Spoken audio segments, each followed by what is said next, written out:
ಅನಂತೇಶ್ವರ ದೇವಸ್ಥಾನವು ಕರ್ನಾಟಕ ರಾಜ್ಯದ ದಕ್ಷಿಣ ಕನ್ನಡ ಜಿಲ್ಲೆಯ ಬೆಳ್ತಂಗಡಿ ತಾಲ್ಲೂಕಿನ ಮಚ್ಚಿನ ಗ್ರಾಮದ ಬಲ್ಲಮಂಜ ಎಂಬ ಸುಂದರ ಹಾಗೂ ಧಾರ್ಮಿಕ ಮಹತ್ವವುಳ್ಳ ಪ್ರದೇಶದಲ್ಲಿರುವ ಅತ್ಯಂತ ಪ್ರಾಚೀನ ನಾಗಾರಾಧನಾ ಕ್ಷೇತ್ರಗಳಲ್ಲಿ ಒಂದಾಗಿದೆ. ತುಳುನಾಡಿನ ಸಾಂಪ್ರದಾಯಿಕ ಧಾರ್ಮಿಕ ಪರಂಪರೆ, ನಾಗಾರಾಧನೆ, ಶಿವೋಪಾಸನೆ ಹಾಗೂ ಗ್ರಾಮೀಣ ಜನಜೀವನದ ಆಧ್ಯಾತ್ಮಿಕ ನಂಬಿಕೆಗಳನ್ನು ಇಂದಿಗೂ ಜೀವಂತವಾಗಿ ಉಳಿಸಿಕೊಂಡಿರುವ ಈ ದೇವಾಲಯವು ಸಾವಿರಾರು ಭಕ್ತರ ಆರಾಧನಾ ಕೇಂದ್ರವಾಗಿ ಪ್ರಸಿದ್ಧವಾಗಿದೆ. ಶ್ರೀ ಅನಂತೇಶ್ವರನು ಈ ಕ್ಷೇತ್ರದ ಪ್ರಧಾನ ದೇವರಾಗಿದ್ದು, ನಾಗದೇವತೆಯೊಂದಿಗೆ ಅವಿನಾಭಾವ ಸಂಬಂಧ ಹೊಂದಿರುವ ಶಿವನ ದಿವ್ಯ ಸ್ವರೂಪವೆಂದು ಭಕ್ತರು ಆರಾಧಿಸುತ್ತಾರೆ. ದೇವಾಲಯದ ಪರಿಸರವು ಹಸಿರು ಪ್ರಕೃತಿ, ಪುರಾತನ ಸಂಪ್ರದಾಯಗಳು ಹಾಗೂ ಧಾರ್ಮಿಕ ಶಾಂತಿಯ ವಾತಾವರಣದಿಂದ ಕೂಡಿದ್ದು, ಇಲ್ಲಿ ಆಗಮಿಸುವ ಭಕ್ತರಿಗೆ ಮನಸ್ಸಿಗೆ ನೆಮ್ಮದಿ, ಆತ್ಮೀಯ ಅನುಭವ ಹಾಗೂ ದೈವಿಕ ಅನುಗ್ರಹ ದೊರೆಯುತ್ತದೆ ಎಂಬ ನಂಬಿಕೆಯಿದೆ. ತುಳುನಾಡಿನಲ್ಲಿ ನಾಗಾರಾಧನೆಯು ಅತಿ ಪುರಾತನ ಸಂಪ್ರದಾಯವಾಗಿದ್ದು, ಪ್ರಕೃತಿ, ಭೂಮಿ, ನೀರು, ಕೃಷಿ ಮತ್ತು ಕುಟುಂಬದ ರಕ್ಷಣೆಯೊಂದಿಗೆ ನಾಗದೇವತೆಗಳನ್ನು ಸಂಬಂಧಿಸಿ ಪೂಜಿಸಲಾಗುತ್ತದೆ. ಬಲ್ಲಮಂಜ ಶ್ರೀ ಅನಂತೇಶ್ವರ ದೇವಸ್ಥಾನವು ಈ ಪರಂಪರೆಯ ಜೀವಂತ ಸಂಕೇತವಾಗಿದ್ದು, ಅನೇಕ ತಲೆಮಾರುಗಳಿಂದ ಸ್ಥಳೀಯರು ಹಾಗೂ ದೂರದ ಊರುಗಳಿಂದ ಆಗಮಿಸುವ ಭಕ್ತರು ಅಪಾರ ಭಕ್ತಿಯಿಂದ ದೇವರನ್ನು ಆರಾಧಿಸುತ್ತಾ ಬಂದಿದ್ದಾರೆ. ಈ ಕ್ಷೇತ್ರದ ಐತಿಹಾಸಿಕ ಮಹತ್ವವನ್ನು ದೇವಾಲಯದ ಒಳಭಾಗದಲ್ಲಿರುವ ಪುರಾತನ ಕಲ್ಲಿನ ಶಾಸನವು ದೃಢಪಡಿಸುತ್ತದೆ. ಸುಮಾರು ಕ್ರಿ.ಶ. 1400ರ ಅವಧಿಗೆ ಸೇರಿದ ಈ ಶಾಸನದಲ್ಲಿ ಸ್ಥಳೀಯ ಆಡಳಿತಗಾರನೊಬ್ಬ ದೇವಾಲಯಕ್ಕೆ ಭೂಮಿ ಹಾಗೂ ಕಾಣಿಕೆಗಳನ್ನು ದಾನವಾಗಿ ನೀಡಿದ ದಾಖಲೆಯಿದೆ. ಈ ಶಾಸನವು ದೇವಾಲಯವು ಕನಿಷ್ಠ 6 ರಿಂದ 7 ಶತಮಾನಗಳಷ್ಟು ಹಳೆಯದು ಎಂಬುದಕ್ಕೆ ಸಾಕ್ಷಿಯಾಗಿದೆ.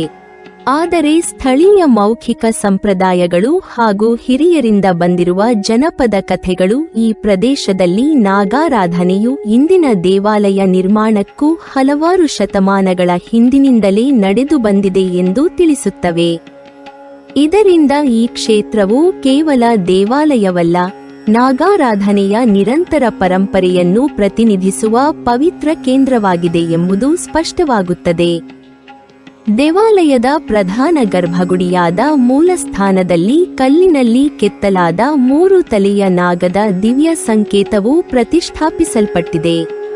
ಈ 3 ತಲೆಯ ನಾಗವು ಶ್ರೀ ಅನಂತೇಶ್ವರನ ದೈವಿಕ ಶಕ್ತಿಯ ಸಂಕೇತವೆಂದು ಭಕ್ತರು ನಂಬುತ್ತಾರೆ.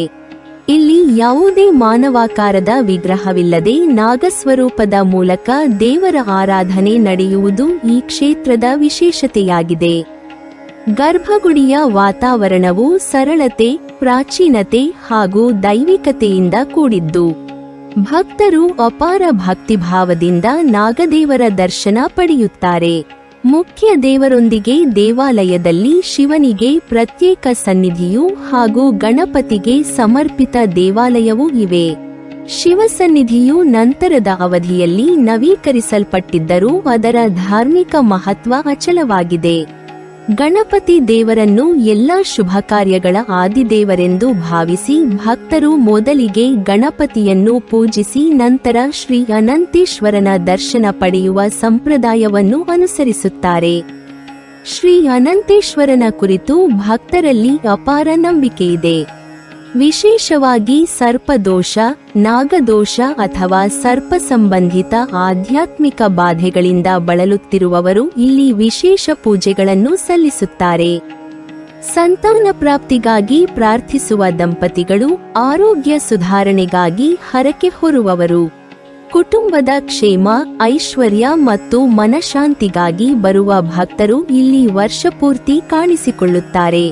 ಭಕ್ತಿಯೊಂದಿಗೆ ಸಲ್ಲಿಸಲಾದ ಪ್ರಾರ್ಥನೆಗಳು ಫಲಿಸುತ್ತವೆ, ಸರ್ಪದೋಷ ನಿವಾರಣೆಯಾಗುತ್ತದೆ, ಕುಟುಂಬದ ಮೇಲೆ ಇರುವ ಅಡಚಣೆಗಳು ದೂರವಾಗುತ್ತವೆ ಹಾಗೂ ದೇವರ ಅನುಗ್ರಹದಿಂದ ಜೀವನದಲ್ಲಿ ಶುಭ ಫಲಗಳು ದೊರೆಯುತ್ತವೆ ಎಂಬ ನಂಬಿಕೆ ಈ ಕ್ಷೇತ್ರದ ಪ್ರಮುಖ ಧಾರ್ಮಿಕ ಪರಂಪರೆಯಾಗಿದೆ.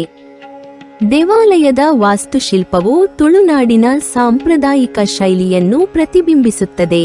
ಪ್ರಕೃತಿಯೊಂದಿಗೆ ಹೊಂದಿಕೊಂಡಿರುವ ವಿನ್ಯಾಸ, ಹೆಂಚಿನ ಛಾವಣಿಗಳು, ಮರದ ಬಳಕೆ ಹಾಗೂ ಸರಳವಾದ ಆದರೆ ಆಕರ್ಷಕ ನಿರ್ಮಾಣ ಶೈಲಿ ಈ ದೇವಾಲಯದ ವೈಶಿಷ್ಟ್ಯಗಳಾಗಿವೆ. ಗರ್ಭಗುಡಿಯ ಮೇಲ್ಛಾವಣಿಯನ್ನು ತಾಮ್ರದ ಹಾಳೆಗಳಿಂದ ಮುಚ್ಚಲಾಗಿದ್ದು, ಇದು ದೇವಾಲಯದ ಪುರಾತನ ಶೈಲಿಗೆ ಮತ್ತಷ್ಟು ಗಂಭೀರತೆ ಹಾಗೂ ಸೌಂದರ್ಯವನ್ನು ನೀಡುತ್ತದೆ. ದೇವಾಲಯದ ಸುತ್ತಲೂ ಹೆಂಚಿನ ಛಾವಣಿಯ ಪೌಳಿ ನಿರ್ಮಿಸಲಾಗಿದ್ದು, ಭಕ್ತರು ಪ್ರದಕ್ಷಿಣೆ ಮಾಡಲು ಹಾಗೂ ಉತ್ಸವಗಳ ಸಮಯದಲ್ಲಿ ಧಾರ್ಮಿಕ ಕಾರ್ಯಕ್ರಮಗಳನ್ನು ನಡೆಸಲು ಅನುಕೂಲವಾಗಿದೆ. ದೇವಾಲಯದ ಮುಂಭಾಗದಲ್ಲಿ ತಾಮ್ರದ ಹೊದಿಕೆಯ ಧ್ವಜಸ್ತಂಭವು ಭಕ್ತರನ್ನು ಸ್ವಾಗತಿಸುವಂತೆ ಎದ್ದು ನಿಂತಿದೆ. ಈ ಧ್ವಜಸ್ತಂಭವು ವಾರ್ಷಿಕ ಉತ್ಸವಗಳ ಸಂದರ್ಭದಲ್ಲಿ ವಿಶೇಷ ಪೂಜೆಗಳ ಕೇಂದ್ರವಾಗುತ್ತದೆ. ದೇವಾಲಯದ ಬಲಭಾಗದಲ್ಲಿ ಎತ್ತರದ ವೇದಿಕೆಯ ಮೇಲಿರುವ ಪುರಾತನ ಅಶ್ವತ್ಥ ಮರವಿದ್ದು, ಇದು ಸ್ಥಳೀಯ ಧಾರ್ಮಿಕ ಸಂಪ್ರದಾಯದಲ್ಲಿ ಪವಿತ್ರ ಸ್ಥಾನವನ್ನು ಹೊಂದಿದೆ. ಅನೇಕ ಭಕ್ತರು ಅಶ್ವತ್ಥ ಮರಕ್ಕೆ ಪ್ರದಕ್ಷಿಣೆ ಹಾಕಿ ಪ್ರಾರ್ಥನೆ ಸಲ್ಲಿಸುತ್ತಾರೆ. ದೇವಾಲಯದ ಮುಂಭಾಗದಲ್ಲಿರುವ ಅನಂತ ತೀರ್ಥ ಎಂಬ ಪವಿತ್ರ ಕೊಳವು ಕ್ಷೇತ್ರದ ಮತ್ತೊಂದು ಪ್ರಮುಖ ಆಕರ್ಷಣೆಯಾಗಿದೆ. ಈ ತೀರ್ಥದಲ್ಲಿ ಸ್ನಾನ ಮಾಡಿ ದೇವರ ದರ್ಶನ ಪಡೆಯುವುದರಿಂದ ಪಾಪಗಳು ಪರಿಹಾರವಾಗುತ್ತವೆ ಹಾಗೂ ದೈವಾನುಗ್ರಹ ದೊರೆಯುತ್ತದೆ ಎಂಬ ನಂಬಿಕೆಯಿದೆ. ಅನಂತ ತೀರ್ಥದ ಉತ್ತರದ ದಂಡೆಯಲ್ಲಿ ಆಗ್ರಾ ಸಾಲ ಎಂಬ ಪವಿತ್ರ ಸ್ಥಳವಿದ್ದು, ಇದನ್ನೇ ದೇವತೆಯ ಮೂಲ ಹೊರಹೊಮ್ಮುವ ಸ್ಥಳವೆಂದು ಸ್ಥಳೀಯರು ಗೌರವಿಸುತ್ತಾರೆ. ಸಾಂಪ್ರದಾಯಿಕ ಹೆಂಚಿನ ಛಾವಣಿಯಿಂದ ಆವೃತವಾಗಿರುವ ಈ ಸ್ಥಳವು ಭಕ್ತರಲ್ಲಿ ವಿಶೇಷ ಭಕ್ತಿಭಾವವನ್ನು ಉಂಟುಮಾಡುತ್ತದೆ. ಬಲ್ಲಮಂಜ ಎಂಬ ಸ್ಥಳನಾಮಕ್ಕೂ ವಿಶೇಷವಾದ ಸ್ಥಳಪುರಾಣವಿದೆ. ಸ್ಥಳೀಯ ಸಂಪ್ರದಾಯದ ಪ್ರಕಾರ ಬಲ್ಲ ಎಂದರೆ ಅಕ್ಕಿಯನ್ನು ಅಳೆಯಲು ಬಳಸುತ್ತಿದ್ದ ಸಾಂಪ್ರದಾಯಿಕ ಅಳತೆ ಪಾತ್ರೆ, ಸಾಮಾನ್ಯವಾಗಿ 3 ಪಾವು ಸಾಮರ್ಥ್ಯ ಹೊಂದಿದ್ದ ಒಂದು ಮಡಕೆ.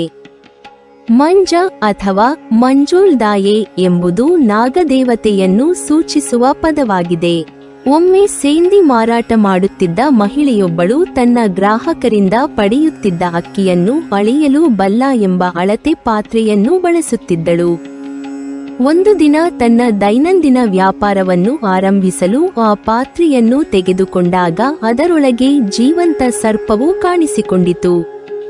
ಸಾಮಾನ್ಯ ಘಟನೆಯಲ್ಲವೆಂದು ಭಾವಿಸಿದ ಆಕೆ ಈ ಅದ್ಭುತವನ್ನು ಗ್ರಾಮಸ್ಥರಿಗೆ ತಿಳಿಸಿದಳು. ಈ ದೈವಿಕ ದರ್ಶನದಿಂದ ಆ ಸ್ಥಳವು ಪವಿತ್ರ ಕ್ಷೇತ್ರವೆಂದು ಪರಿಗಣಿಸಲ್ಪಟ್ಟಿತು. ನಂತರ ಸರ್ಪ ಕಾಣಿಸಿಕೊಂಡಿದ್ದ ಸ್ಥಳದಲ್ಲಿ ದೊಡ್ಡ ಇರುವೆ ಹಟ್ಟ ನಿರ್ಮಾಣವಾಗಿ ಅದು ಮೂಲ ಸ್ಥಾನವಾಗಿ ಗೌರವಿಸಲ್ಪಟ್ಟಿತು. ಅದೇ ಸ್ಥಳದ ಮುಂಭಾಗದಲ್ಲಿ ಇಂದಿನ ದೇವಾಲಯ ನಿರ್ಮಾಣಗೊಂಡಿದೆ ಎಂದು ಸ್ಥಳೀಯ ಸಂಪ್ರದಾಯ ತಿಳಿಸುತ್ತದೆ. ಗರ್ಭಗುಡಿಯಲ್ಲಿ ಪ್ರತಿಷ್ಠಾಪಿಸಲಾದ 3 ತಲೆಯ ಕಲ್ಲಿನ ನಾಗವು ಇದೇ ದೈವಿಕ ಘಟನೆಯನ್ನು ಸ್ಮರಿಸುವ ಪವಿತ್ರ ಸಂಕೇತವೆಂದು ಭಕ್ತರು ನಂಬುತ್ತಾರೆ. ಮತ್ತೊಂದು ಸ್ಥಳ ಪುರಾಣದ ಪ್ರಕಾರ ವಿಶ್ವಸರ್ಪನಾದ ಅನಂತನು ಈ ಸ್ಥಳದಲ್ಲಿ ದೀರ್ಘಕಾಲ ಧ್ಯಾನಮಗ್ನನಾಗಿ ಪರಮಶಿವನನ್ನು ಆರಾಧಿಸಿದನು. ಅನಂತನ ಭಕ್ತಿಗೆ ಮೆಚ್ಚಿದ ಶಿವನು ತನ್ನ ದಿವ್ಯ ಶಕ್ತಿಯನ್ನು ಅನಂತನ ಶಕ್ತಿಯೊಂದಿಗೆ ಒಂದಾಗುವಂತೆ ಅನುಗ್ರಹಿಸಿದನು. ಆ ದಿವ್ಯ ಒಕ್ಕೂಟದ ಸ್ಮರಣಾರ್ಥ ಈ ಸ್ಥಳದಲ್ಲಿ ಶ್ರೀ ಅನಂತೇಶ್ವರನು ಶಾಶ್ವತವಾಗಿ ನೆಲೆಸಿದನೆಂದು ನಂಬಲಾಗುತ್ತದೆ. ಗರ್ಭಗುಡಿಯಲ್ಲಿರುವ 3 ತಲೆಯ ನಾಗದ ಸಂಕೇತವು ಶಿವ ಮತ್ತು ಅನಂತನ ದೈವಿಕ ಏಕತೆಯನ್ನು ಪ್ರತಿನಿಧಿಸುತ್ತದೆ ಎಂದು ಭಕ್ತರು ಭಾವಿಸುತ್ತಾರೆ. ಇಲ್ಲಿ ಸಲ್ಲಿಸುವ ಪ್ರಾರ್ಥನೆಗಳು ಸರ್ಪದೋಷ ನಿವಾರಣೆ, ಸಂತಾನ ಪ್ರಾಪ್ತಿ, ಕುಟುಂಬದ ರಕ್ಷಣೆ, ಆರೋಗ್ಯ ಸುಧಾರಣೆ ಹಾಗೂ ಮನೋಭಿಲಾಷೆಗಳ ಈಡೇರಿಕೆಗೆ ಕಾರಣವಾಗುತ್ತವೆ ಎಂಬುದು ಸ್ಥಳೀಯ ಧಾರ್ಮಿಕ ನಂಬಿಕೆಯಾಗಿದೆ. ದೇವಾಲಯದಲ್ಲಿ ವರ್ಷಪೂರ್ತಿ ವಿವಿಧ ಧಾರ್ಮಿಕ ಉತ್ಸವಗಳು ವಿಜೃಂಭಣೆಯಿಂದ ನಡೆಯುತ್ತವೆ. ಮೇಷ ಮಾಸದಲ್ಲಿ ನಡೆಯುವ 9 ದಿನಗಳ ವಾರ್ಷಿಕ ಜಾತ್ರೆಯು ಕ್ಷೇತ್ರದ ಪ್ರಮುಖ ಉತ್ಸವವಾಗಿದ್ದು, ವಿಶೇಷ ಪೂಜೆಗಳು, ಧ್ವಜಾರೋಹಣ, ಧಾರ್ಮಿಕ ಮೆರವಣಿಗೆಗಳು, ಸಾಂಪ್ರದಾಯಿಕ ಸಂಗೀತ, ಭಜನೆಗಳು ಹಾಗೂ ವಿವಿಧ ಆಚರಣೆಗಳೊಂದಿಗೆ ಸಾವಿರಾರು ಭಕ್ತರ ಸಮ್ಮುಖದಲ್ಲಿ ನೆರವೇರುತ್ತದೆ. ದೀಪಾವಳಿ ಅಮಾವಾಸ್ಯೆಯಂದು ವಿಶೇಷ ಬಲಿ ಸಮರ್ಪಣೆ ನಡೆಯುತ್ತದೆ. ಕಾರ್ತಿಕ ಪೂರ್ಣಿಮೆಯಂದು ದೀಪೋತ್ಸವವನ್ನು ಅತ್ಯಂತ ಭಕ್ತಿಭಾವದಿಂದ ಆಚರಿಸಲಾಗುತ್ತದೆ. ವೃಶ್ಚಿಕ ಷಷ್ಠಿಯಂದು ಸರ್ಪದೇವತೆಗಳಿಗೆ ಸಮರ್ಪಿತ ರಥೋತ್ಸವವೂ ನಡೆಯುತ್ತದೆ. ಧನುರ್ಮಾಸದ ಅವಧಿಯಲ್ಲಿ 1 ತಿಂಗಳ ಕಾಲ ಪ್ರತಿದಿನ ರಾತ್ರಿ ಪಶ್ಚಿಮ ಜಾಗರ ಪೂಜೆ ನಡೆಸಲಾಗುತ್ತದೆ. ಕಿರು ಷಷ್ಠಿ, ಮಕರ ಸಂಕ್ರಾಂತಿ, ರಥ ಸಪ್ತಮಿ, ಮಹಾಶಿವರಾತ್ರಿ, ಮೀನ ಅಮಾವಾಸ್ಯ ಹಾಗೂ ಸಿಂಹ ಮಾಸದಲ್ಲಿ ನಡೆಯುವ ಸಾಂಪ್ರದಾಯಿಕ ಸೋಣ ಧರ್ಮ ಸಮಾರಂಭಗಳು ಕ್ಷೇತ್ರದ ಪ್ರಮುಖ ವಾರ್ಷಿಕ ಆಚರಣೆಗಳಾಗಿವೆ. ಈ ಹಬ್ಬಗಳ ಸಂದರ್ಭದಲ್ಲಿ ಭಕ್ತರು ಅನಂತ ತೀರ್ಥದಲ್ಲಿ ಪವಿತ್ರ ಸ್ನಾನ ಮಾಡಿ ದೇವರಿಗೆ ವಿಶೇಷ ಪೂಜೆ ಸಲ್ಲಿಸಿ ಅಂಗಪ್ರದಕ್ಷಿಣೆ ಮಾಡಿ ಹರಕೆಗಳನ್ನು ತೀರಿಸುತ್ತಾರೆ. ಈ ಎಲ್ಲ ಧಾರ್ಮಿಕ ಆಚರಣೆಗಳು ಭಕ್ತರ ಜೀವನದಲ್ಲಿ ಶಾಂತಿ, ಆರೋಗ್ಯ, ಸಮೃದ್ಧಿ ಹಾಗೂ ಆಧ್ಯಾತ್ಮಿಕ ತೃಪ್ತಿಯನ್ನು ತರಲಿವೆ ಎಂಬ ನಂಬಿಕೆ ಪೀಳಿಗೆಯಿಂದ ಪೀಳಿಗೆಗೆ ಮುಂದುವರಿದಿದೆ. ಇಂದಿಗೂ ಶ್ರೀ ಅನಂತೇಶ್ವರ ದೇವಸ್ಥಾನವು ದಕ್ಷಿಣ ಕನ್ನಡ ಜಿಲ್ಲೆಯ ಪ್ರಮುಖ ನಾಗಾರಾಧನಾ ಕ್ಷೇತ್ರವಾಗಿ ತನ್ನ ಪುರಾತನ ಪರಂಪರೆ, ಧಾರ್ಮಿಕ ಗೌರವ, ತುಳುನಾಡಿನ ವಿಶಿಷ್ಟ ಸಂಸ್ಕೃತಿ ಹಾಗೂ ಆಧ್ಯಾತ್ಮಿಕ ಮಹತ್ವವನ್ನು ಉಳಿಸಿಕೊಂಡು ಸಾವಿರಾರು ಭಕ್ತರಿಗೆ ದೈವಿಕ ಆಶ್ರಯವಾಗಿಯೂ, ಇತಿಹಾಸ, ಸಂಪ್ರದಾಯ ಮತ್ತು ಭಕ್ತಿಯ ಸಂಗಮ ಸ್ಥಳವಾಗಿಯೂ ಗೌರವಿಸಲ್ಪಡುತ್ತಿದೆ. ನೀವಿನ್ನೂ ನಮ್ಮ ಚಾನೆಲ್ ಅನ್ನು ಸಬ್ಸ್ಕ್ರೈಬ್ ಮಾಡಿಲ್ವಾ? ಹಾಗಾದರೆ ಈ ಕೂಡಲೇ ನಮ್ಮ ಇತಿಹಾಸ ದರ್ಶನ ಚಾನೆಲ್ ಅನ್ನು ಸಬ್ಸ್ಕ್ರೈಬ್ ಮಾಡಿ ಮತ್ತು ಪಕ್ಕದಲ್ಲಿರುವ ಬೆಲ್ ಐಕಾನ್ ಅನ್ನು ಪ್ರೆಸ್ ಮಾಡಿದರೆ ನಮ್ಮ ಹೊಸ ವಿಡಿಯೋಗಳನ್ನು ನೋಡಬಹುದು.